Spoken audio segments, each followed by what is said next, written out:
بسم الله الرحمن الرحیم.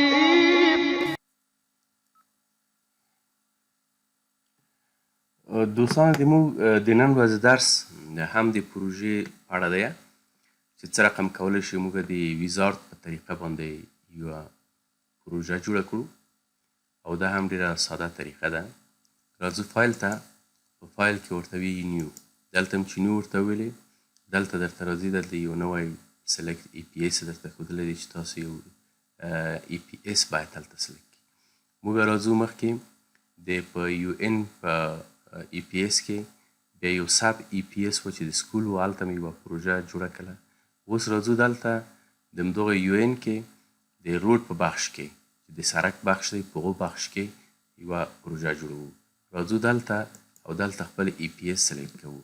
دلته راځو ورته ګورو یو ان پیدا کوو.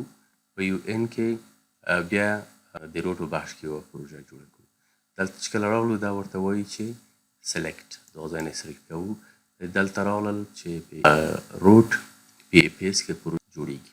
اوس ورته وایي چې نیکست. کله هم چې ورته ویل چې نیکست دلته د موږ نه یو آی ډي غواړي. مثلا دا چون سرک دی موږ آی ډي ورکوو آر ډي. د آر ډي د پروجیکټ نیم په ځای باندې بسته نوم د پروژې ورته لیکو چې د روډ پروژه ده. په هر ځای چې ده د هر روډ نوم چې دی هغه نوم هم ورسره ولیکئ. د هغو نه وروسته راځو ورته وایي چې نیکست.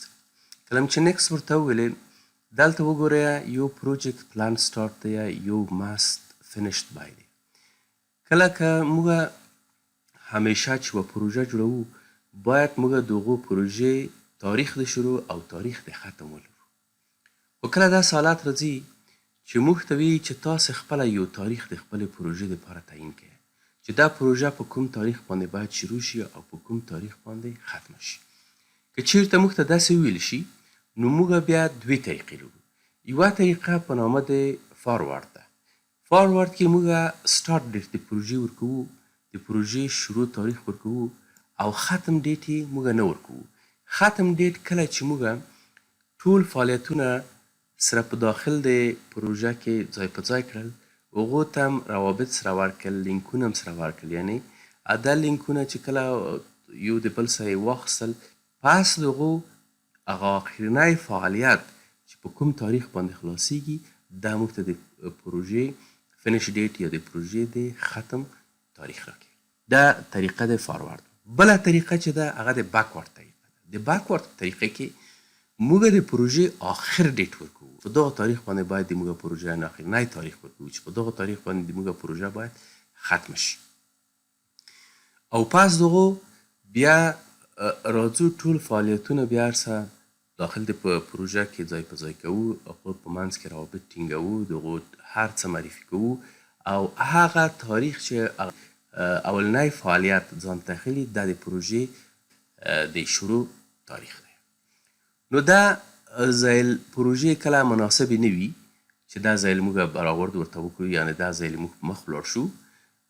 کوشش باید وشي د پروژې سټارټ ډیټ او فینیش ډیټ د یوه پروجیکټ منیجر دپاره معلومه وي تر څو پورې وکولی شي چې هغه یو ښه دقیق سکیجول جوړ کړي. پس هغو چې کله دا سټارټ ډیټ او فینیش ډیټ مو ورته ورکړو بیا راځو ورته وایي چې نیکست. کله چې نیکست ورته ویلې دلته مسؤل انجینر ورته معرفي کوو چې راځو دغه قسمت ته دغه درې ټکي باندې کلیک کړو او دلته مثلا ورته وایي چې انجینر زمان د پروژې مسؤل دی. انجینر زمان ورته وایي سلیکټ ورته وایي دا د انجینر زمان د پروژې مسؤل شو. اوس راځو دلته په دو قسمت ته دلته راځو ریټ ټایپ ته.